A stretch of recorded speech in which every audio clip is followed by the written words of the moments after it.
Hello बच्चों, आज हम पढ़ने जा रहे हैं क्लास 7th की इंग्लिश रीडर का लेसन नंबर 2, जिसका नेम है द होली गंगा। तो होली का मतलब होता है पवित्र। तो इस लेसन में हम पवित्र गंगा रिवर के बारे में, गंगा नदी के बारे में बात करेंगे और गंगा नदी के बारे में समझेंगे। तो let us start reading the lesson. The Ganga is our national river. तो नेशनल का मतलब होता है राष्ट्रीय और रिवर का मतलब क्या होता है? नदी। तो गंगा हमारी राष्ट्रीय नदी है। जैसे कि बच्चों नेशनल बर्ड होता है, नेशनल एनिमल होता है, उसी तरह से हमारे कंट्री की नेशनल रिवर भी है और उस नेशनल रिवर का नेम क्या है? Ganga. It is one of the world heritages. तो हेरिटेज का मतलब होता है विरासत या धरोहर। तो यह गंगा नदी दुनिया की विरासतों में से एक है। The Ganga is the life line of India. Ganga India की लाइफ लाइन है। लाइफ लाइन का मतलब हुआ जीवन रेखा। And one of the most important rivers of our country. और हमारे देश की सबसे ज़्यादा इम्पॉर्टेंट महत्वपूर्ण नदियों में से एक है। It is considered sacred. Sacred का मतलब होता है पवित्र। तो इसको पवित्र माना जाता है। गंगा नदी को कैसा माना जाता है? पवित्र। And worshipped as goddess Ganga. Worship means होता है पूजा करना, एज गॉडेस गंगा। और गॉडेस का मतलब होता है देवी। तो इसकी पूजा देवी गंगा के रूप में इसकी पूजा भी की जाती है।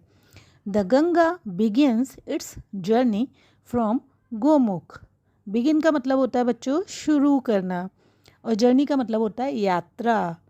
तो गंगा अपनी यात्रा गोमुख से शुरू करती है। अब गोमुख क्या है? गोमुख इज़ अ केव। केव का मतलब होता है गुफा। तो गोमुख क्या है? एक गुफा है। और गुफा किससे बनी हुई है? Made of ice in the Himalayas.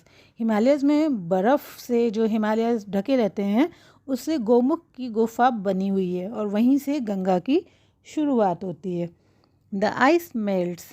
तो गंगा नदी कैसे बनती है? देखिए, द आइस मेल्ट्स, जो वहाँ की जो आइस होती है, बर्फ़ होती है, वो पिघलती है। And the water flows out as a tiny stream. और पानी फ्लोज आउट मतलब बहने लगता है। As a tiny stream. Tiny का मतलब होता है छोटी और स्ट्रीम का मतलब होता है धारा। एक छोटी धारा के रूप में पानी पिघली हुई बर्फ़ का पानी बहने लगता है। As the Ganga flows down the mountains, more and more little streams join her. As the Ganga flows down the mountains, जैसे कि गंगा जब माउंटेन से होती हुई नीचे जा रही होती है, निकल रही होती है, तो क्या होता है? और भी ज़्यादा छोटी छोटी स्ट्रीम्स होती हैं, नदियाँ होती हैं, छोटी छोटी धाराएं होती हैं, तो वो उसको क्या कर लेती हैं? ज्वाइन कर लेती हैं। दस the Ganga becomes bigger and bigger. इस तरह से गंगा नदी और बड़ी होती चली जाती है। It flows down the mountains very fast. तो ये माउंटेन से बहुत तेज़ी से निकल कर जाती है। It becomes wider and wider as it reaches the plains. तो जब ये प्लेन्स तक पहुंच जाती है, प्लेन्स मतलब मैदानों में पहुंच जाती है, तो ये और चौड़ी होती चली जाती है। It reaches the plains at Haridwar. अभी कहाँ पर जब प्लेन्स में पहुँचती है तो कहाँ पर पहुँचती है? हरिद्वार में। In the plains it flows through many villages and towns of India. अब जो मैदानी इलाका है उसमें ये कई गाँवों और कस्बों से निकल कर जाती है। On both the sides of the river Ganga there are green fields. तो रिवर गंगा के दोनों तरफ कैसे फील्ड्स हैं? ग्रीन फील्ड्स हैं, हरे हरे खेत हैं। Many other rivers join the Ganga in the planes.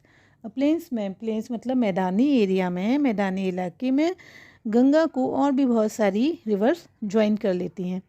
The Yamuna and the invisible Saraswati meet the Ganga at Prayagraj. अब यमुना नदी और एक और दूसरी नदी है सरस्वती, जो कि कैसी है? इनविजिबल, मतलब हमें दिखाई नहीं देती।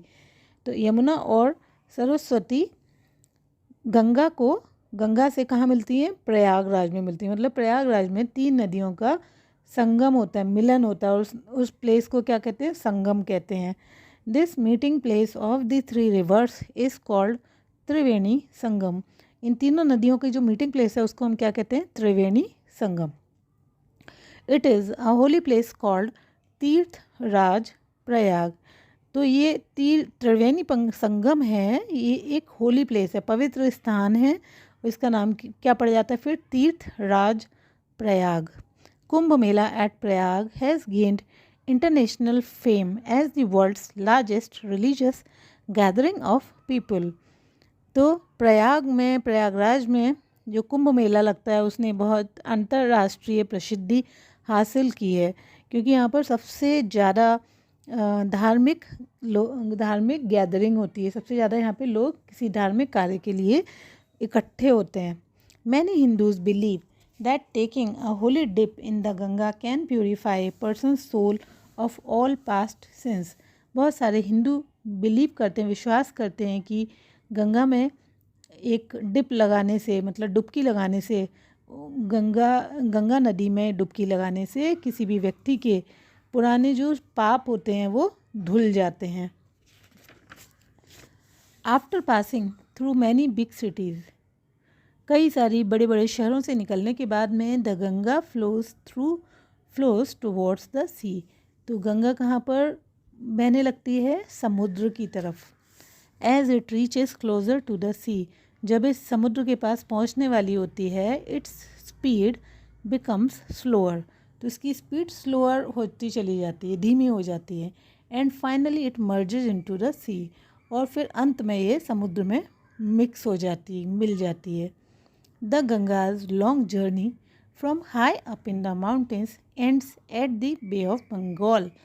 तो गंगा की लंबी जर्नी, और लंबी जर्नी कहाँ से स्टार्ट हुई थी? ऊंचे माउंटेन से, पर्वत से, और पर्वत से उसकी जो जर्नी स्टार्ट हुई थी, यात्रा स्टार्ट हुई थी, वो बे ऑफ बंगाल में जाकर फिनिश हो जाती, एंड हो जाती है। This place where the Ganga joins the sea is called the Ganga Sagar. तो वह जगह जहाँ पर गंगा समुद्र को ज्वाइन करती है, मिलती है, उस प्लेस को क्या कहते हैं? गंगा सागर। तो बच्चों यहाँ पर ये लेसन फिनिश होता है। आई होप आपको ये लेसन अच्छी तरह से समझ में आ गया होगा, और आप इसको बार बार सुनेंगे जिससे कि आपको ये और भी अच्छी तरह से समझ में आ जाए। Thank you, bye bye. मिलते हैं नेक्स्ट वीडियो में।